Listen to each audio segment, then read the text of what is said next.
attraction what I did with taking a noise.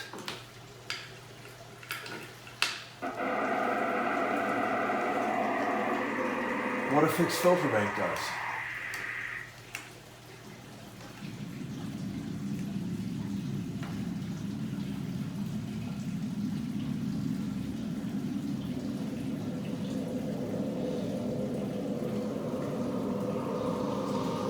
You know, as the scene builds, they're looking for the rabbit.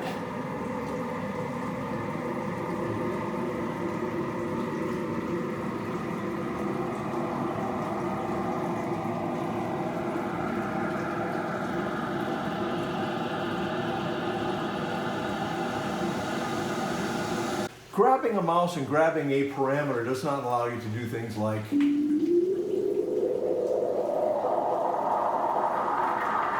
that's real-time interface human control of something, which if you listen to the way you make me feel,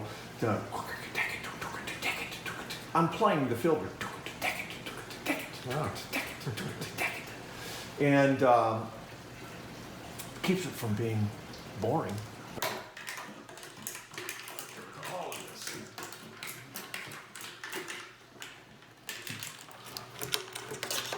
That's like being my vocal modulator. I set up a patch and then just pull it all out. It's called cleansing the palette. Yeah. I always got my sounds listening to the track. I didn't get a sound on a set of headphones. You know, might tune it, make sure it's in tune, but to get the sound, I'm playing with the record and playing the track and making the sound fit in the track.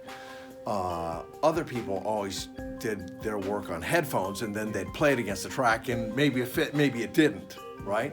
This guy still crank it up and use it. Obviously, this filter's gonna sound better than just about anybody else's filter. Or let's say, I find the character more pleasing than just about anybody else's filter. How's that? I mean, there are, you know, obviously the sound of an Oberheim or a Yamaha or a Roland filter are appropriate for certain things. This I happen to love, and things that don't really affect the sound, like you can get in this amount of space now, you can get 2 envelope generators in here. For me to be able to put my fingers in there and turn things around without bumping something else, I really like this. I love this. I love the 5U format instead of, as well as the Eurorack. You know, the things that are on here that you don't find many other places, about a frequency shifter. That's awesome.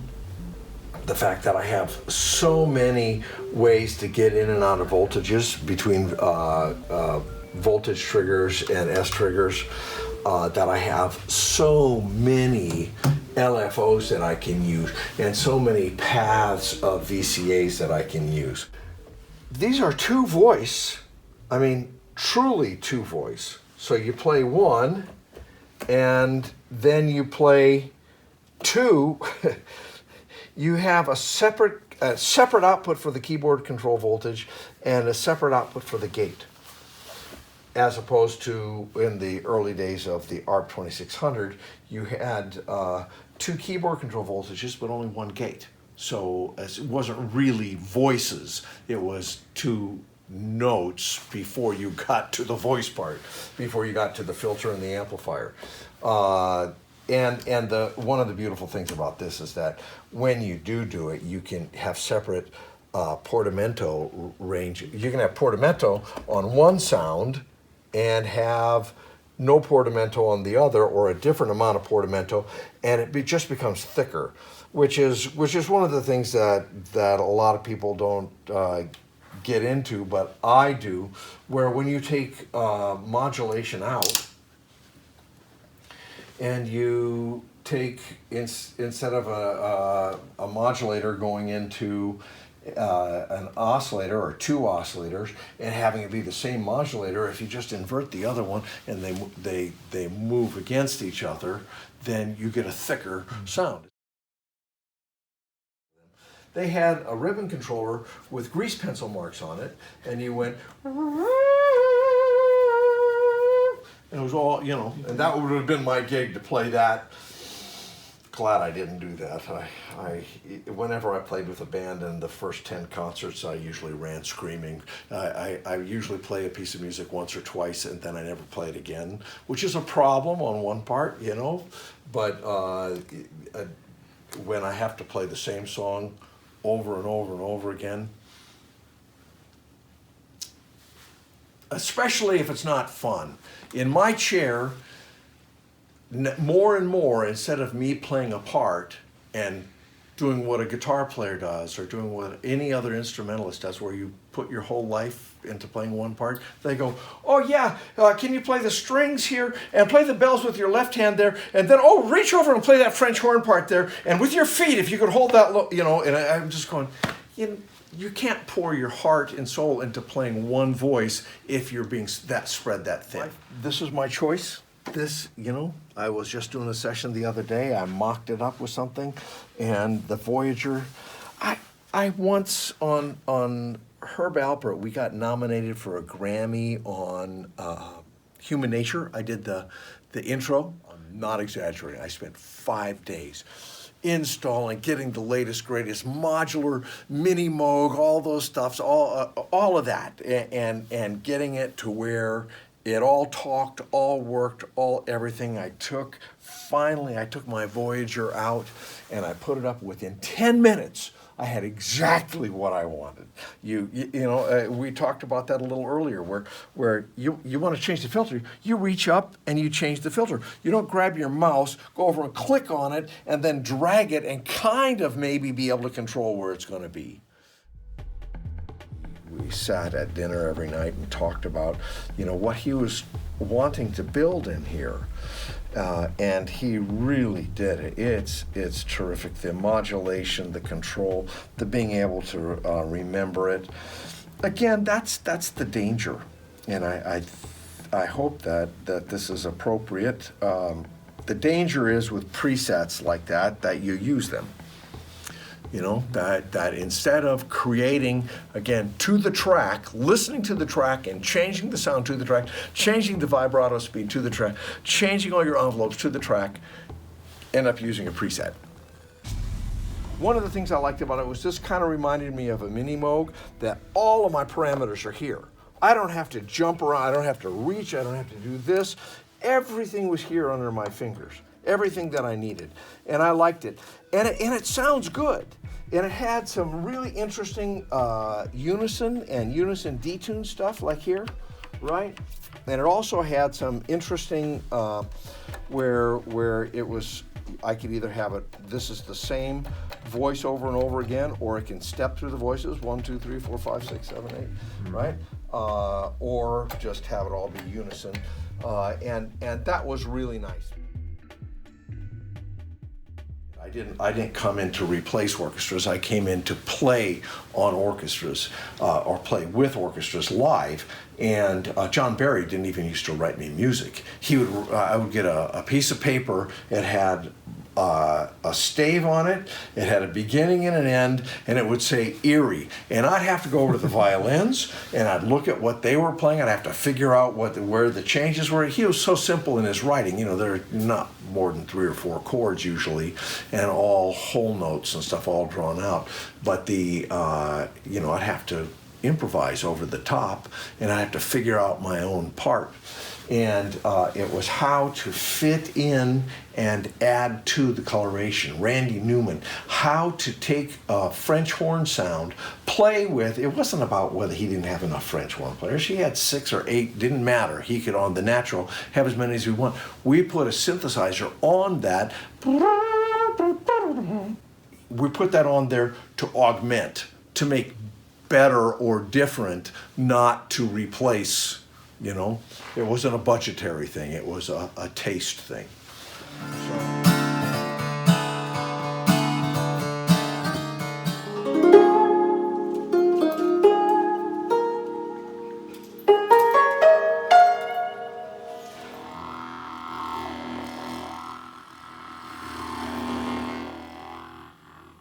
Organic.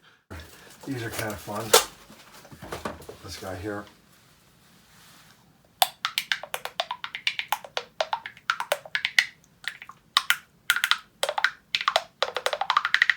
Pretty cool.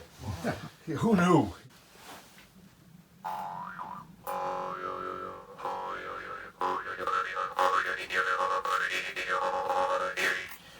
You know, but all different keys and stuff. And I was looking for those, and I found that Clackamore, and I went, wow, I gotta have that.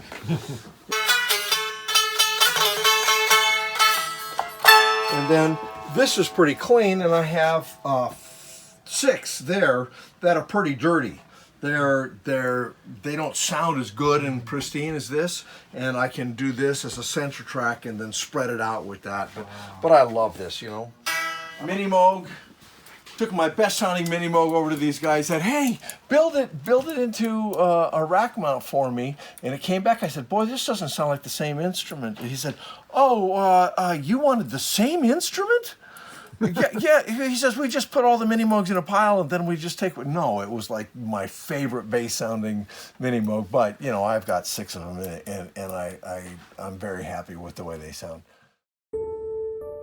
And this is my score to Milo and Otis. It's just crazy, a crazy amount. There was 74 minutes of music, and a lot of it is 79, like this. It's just 79, 39 lines thick. You know, if you go down here, all of this I wrote it out like it was a real orchestra, and I had Vision Beta on not on a classic, but the one after that, after the little one with the little screen like that. It had 127 MIDI channels, 1 MIDI cable output, and that was it. And I hooked up 127 different, with those little Roland MIDI splitter boxes. I hooked up 127 different synthesizers and did all these different parts with it. The tempo, we couldn't even do the tempo within the program yet. We had to use an external MIDI sync.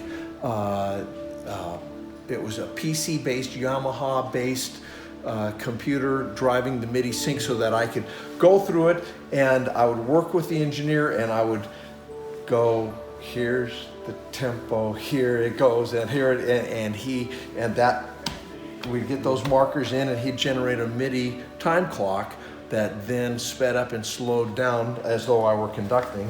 And this, you know, this is how I wrote it out. Every day for 6 weeks, from 4 a.m. to about 10 p.m., I worked 7 days a week on this film. In those days, how did you make a French horn part have 6 different articulations? You know, took 6 different tracks. I mean, you know, 4 notes here, a swell there. You know, it wasn't like today with the Gigasampler changed everything with the different keys. You know, to change the sample with the keys at the bottom, and to be able to do a swell on a modulation wheel. Back then, we didn't have all that, and so it's kind of fun. It's kind of fun. Live with an orchestra, editing, studio vision. Live on the when they changed the picture, you'd have to edit it live on the session with 100 people sitting there looking at you. It was good. It was really good. I liked it a lot.